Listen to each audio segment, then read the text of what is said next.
It's Helen here with Helen. Thanks for joining me. Today we are going to talk about something that we have not yet talked about on my channel. In fact, up until 2 days ago, I didn't even know that this existed. So we are going to discuss Eustachian tube dysfunction. If you need a definition for that, look it up. There is all sorts of information on Eustachian tube dysfunction, which is funny because I have never ever heard of it before in my whole entire life. And so this can be anything from mild to severe.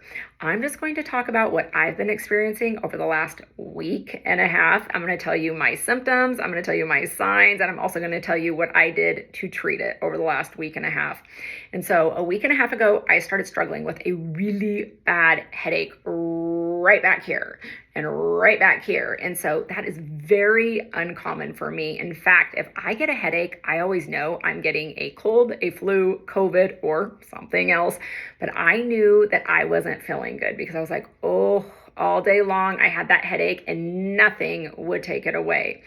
So about a day and a half later, I started to deal with severe vertigo. To me, it felt like it was out of nowhere. I had a tiny bit of vertigo, but it wasn't uncommon for me because I'm somebody who suffers from vertigo because I used to have extreme vertigo like 10 years ago. And so for me to get mild vertigo, if I'm feeling a little off, or if I've had a cold or a flu, or if I'm flying, or if there's some type of emotion, I can have that mildly. However, I have not had extreme vertigo in many, many, many years. And so I was driving to a lunch date that I was supposed to have. And on the way up there, I was just like, I'm not feeling right. I'm not feeling good, but maybe some food will make me feel a little bit better. By the time I got to the restaurant, by the time I sat down, I was just like, I am not well at all. My guest showed up and I started talking to her. And the next thing I know, she was kind of like moving, like it was spinning. And I was just like, oh no, I'm like, you are spinning. Please hold still. I'm like, I can't even look at you. I'm like, this is horrible. And the seat behind her had a pattern on it. And it was like, the lighting was all crazy. It was awful. It was scary. I had to go to the bathroom. I had to come back. She was like, I was going to come looking for you. And I was just like, I don't know that I'm going to be able to make it through this whole entire lunch. I was able to, but I was having to kind of not look in her direction and at the patterns and anything. I just kind of had to do this. And so I knew immediately, like, something's not right. I haven't felt this way in a really, really long time. Well, over the last 3 months, I've been having like stuffy nose, only in the mornings. So I will wake up kind of like probably about 3, 4, 5 in the morning, and I'll be kind of congested. And then for the first hour after getting up, I'll sit there and blow my nose. And so people were saying like, well, maybe you have allergies, or maybe it's the dander from all your animals. Cause I have a lot of animals. And so I was like, I don't know what it is, but it's not usual. I'm not sure what's going on, but I'm not somebody who's ever had allergies before. And, I've had these animals for a long time. And so I'm just not sure what was going on. And I wasn't really relating it to that necessarily.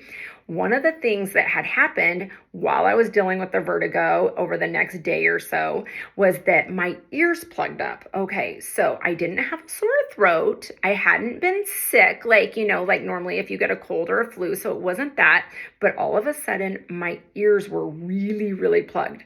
Now, not your normal plug. So if you do have a cold or flu and you get the congestion, then you get little plugged ears and they crackle and they pop and they crackle and they pop, So we're all familiar with that. This was different. And I knew it was different because I knew it was something that I'd never, ever had happen to me before. It was a pressure and a fullness, and it was in the back of my ears, like almost in the back of my head and in the back of my ear. So it wasn't in the front. And the difference is it wasn't popping. It was like I was talking and echoing, but I couldn't get them to pop by chewing, swallowing, yawning. There was absolutely nothing that would help to unpop them. It was just plugged completely. And I could feel like a swishing, like a swish, swish, swish, swish, like an echo like that. And I felt like a bobblehead. So not only did I have the vertigo, felt like I had a bobblehead. I had like this swishing in my head and I couldn't get my ears to pop. And I'm like, oh no, something's not right. Well, it only got worse because then I started to have a loss of hearing. And so at this point, I'm really freaking out because I've never had that happen before where I couldn't hear. Like it was to the point where I couldn't even hear my phone ring out. Like if I dialed somebody and it was like the faintest, like, ring, instead of the ring. And I was just like, oh no, oh no. So I tried to make a couple appointments. I tried to call the ENT, the ear, nose, throat specialist, and they're like, no, sorry, we're booked out for 3 weeks. And I'm like, 3 weeks? And so I'm like, okay. And so then I called to the doctor's office and they said, no, not only is your doctor booked, he's double booked. You're not getting in to see him either. So I was like, okay. And so then I thought about it and I'm like, okay, I'm just going to have to go up to the Instacare and, just a little place up the street. And I'm glad that I did go up there. I actually did have a pretty knowledgeable nurse in this area because she knew right away what we were dealing with. In fact, I sat down, told her what was going on. She said that she was hoping she was going to get in my ears and she was going to find earwax. She said that would have been an easy fix. She was like, oh, I was hoping to get into your ears and find earwax. And I was like, an easy fix? I mean, I've had earwax removed and it's not easy. It's not fun when they're scooping in there and then they're shooting water and peroxide and whatever else they're doing in there. It's just like, I don't enjoy that. I mean, it's not the worst thing in the world, but when she said easy, I'm like, well, what are we dealing with? And she was just like, well, Eustachian tube dysfunction. I didn't like that at all because I don't like the word dysfunction. So already I'm like, dysfunction, and I had never heard of it before. But I was like, well, how are we going to treat it? And she said, well, we're going to get you on some prednisone. So I'm like, prednisone for the swelling. She said it's very swollen in there. And she said there is a fluid that's in there that's not going anywhere. And that's what's causing the vertigo. That's what's causing the plugged ears and the Eustachian tubes. She said, I can see it. It's like kind of bulging out. It's swollen in there. She's like, we've got to get the swelling down. She said, because otherwise you're going to continue to have vertigo. You're going to continue to have the fluid. It's probably going to turn into a double ear infection. We're going to have some problems.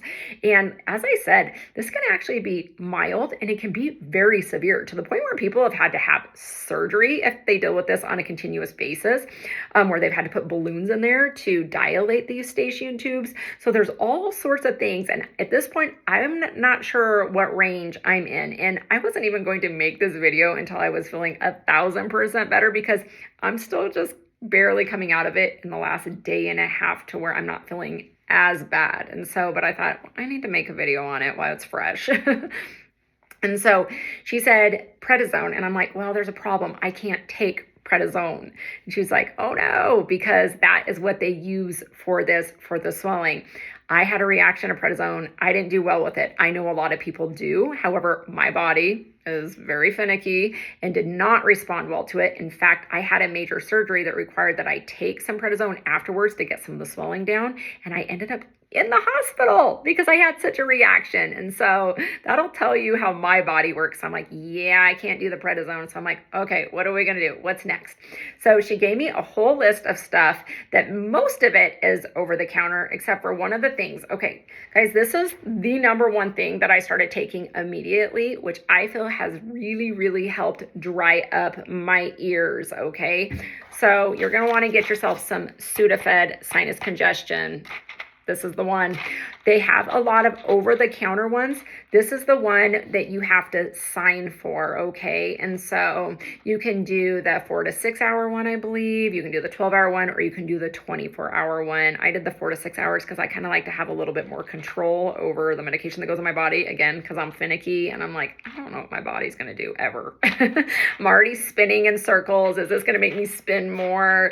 What's going to happen here? I'm always prepared. Like, I should have a little go bag if I'm not feeling good. I'm always prepared to, like, you know what? We may end up making a run to the hospital. It could happen. And it actually has happened more than once.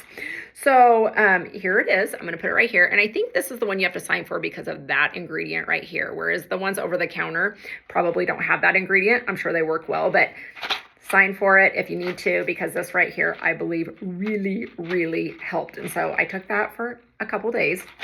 And then they also wanted me to do this nasal nose wash right here. So you can just find this or any other one where you mix that little salt water and you flush your nose, dry it up, clean it up, and get all the goop and gunk out of the sinus cavity. So this right here is another thing. Guys, I'm going to be honest. I'm not the best patient always because I haven't done it yet, but I will. I will, because you can probably see that it's been chapped under here just from all the stuffiness. And so I probably need to do this and just kind of get things cleared up. But the thing that I was most focused on really was getting that fluid in my ears. And I do feel like this has really, really helped. Okay, and then another thing that they said, after you do your nose wash, they want you to do a Flonase spray. So pick yourself up some Flonase. I love Flonase. Flonase has worked for me in the past. It's not something that I want to stay on a long period of time. When I was a flight attendant and I'd get congested because of all the air, circulated air, and all the, the traveling and stuff, occasionally if I got a sinus infection, the doctors always put me on Flonase. And so right here, good old Flonase, they said do the rinse and then do the Flonase. And so that's what we're going to be doing to get the nasal cavity dried up. And then they said ibuprofen. That's another thing they want you to do. Is so for an anti-inflammatory, find one of those. Ibuprofen is what they recommended to me. That is super hard on my stomach because I'm an acid reflux sufferer. And so I have not taken that again because it's like a perfect storm. So maybe we get some of this stuff up here taken care of, but then all of a sudden we have a bomb in the stomach and then you start getting reflux, which is going to impact my ears, my throat. And so I have to be very careful about what I take and what I don't take. I do feel like this right here worked wonders for me. So I'm just going to do this. The nasal wash and this, I'm not going to do any ibuprofen unless I absolutely have to do it. However, if you're somebody who can do it because they said that it would definitely help. And now there's a few different causes for it. It can be if you have chronic allergies. It can be if you've had, like she asked me, like, have you had a recent virus or a flu or anything where you had a lot of congestion in here, which I hadn't, but I did tell her, I'm like, well, I've been really congested for the last few months. And I said, but I was maybe correlating it to acid reflux because I'm a reflux sufferer and wondering if I wasn't just getting some of some of that stuff in the middle of the night while I was sleeping. And she said, oh no, there's absolutely no way that could be the case because acid reflux wouldn't cause this, and unless it was really severe. And I'm like, well, I've had a Nissen fundoplication for reflux. Is that severe? I think sometimes, it's like, well, it is. And so I told my girlfriend about that. I'm like, well, apparently they don't really think that it could be acid reflux. And my best friend messages me back this whole thing, right away, within a matter of seconds. It was just like acid reflux can cause Eustachian tube dysfunction. I'm like, hello. I'm like, so anyways, apparently it can.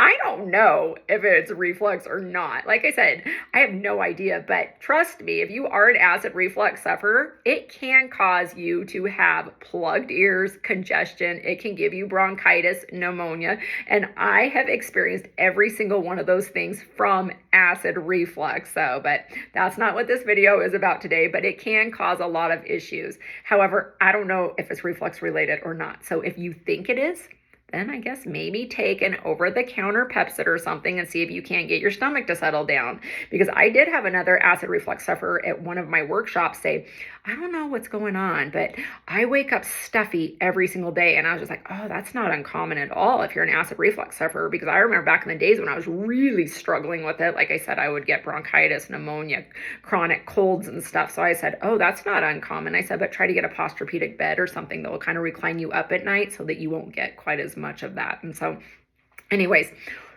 I don't know, whatever it is that is causing it for you, hopefully these little tips help you. So again, the Sudafed, the nasal wash, the Flonase, the ibuprofen, and your doctor's probably going to prescribe some prednisone if you can tolerate it.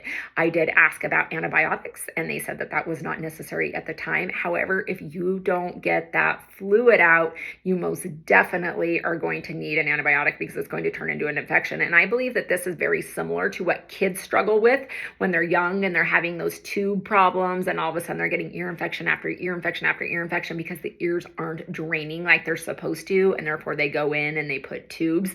I think that this is very similar. So anyways, if you have this, guys, hang in there. I'm happy to tell you a year, it feels like a year, a week and a half later, I'm doing a little tiny bit better. As of today, and yesterday, my ears are finally unplugging. Okay. It was a miracle. It was an answer to prayer. And I don't say that lightly. I actually had people praying for me. So I'm like, this is really scary. And I don't know like if this is going to last, or I'm going to go deaf. I don't know what's going to happen here because I'd never had it happen before.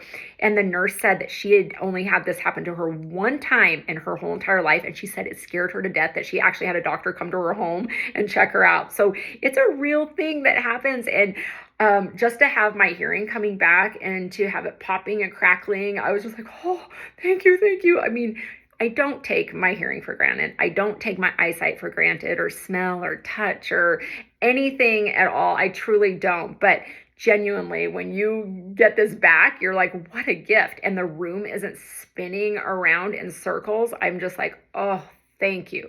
Thank you. Thank you for healing me once again. So guys, hopefully if you have this, you're going to be doing better really, really soon. Again, for me, it lasted a week and a half. Online, it said it can last 2 weeks, 3 weeks, a little longer, or maybe even just a few days. Hopefully you're just in the few day range, but week and a half later, and now I'm finally feeling tiny bit better. So hopefully it just continues to get better and better and better and better every day. I don't have the headache anymore. I'm not quite as congested. I was a little bit this morning. I get a little bit nervous, and yesterday morning. So I'm just kind of trying to watch that, but I'm not having a ton of like ear discomfort or anything. I had a little ear pain while I was sleeping. Hoping that doesn't turn into an infection, whatever left in there, but I think we're healing. So anyways, thanks for tuning in. Thanks for watching, and blessings on your health. Bye.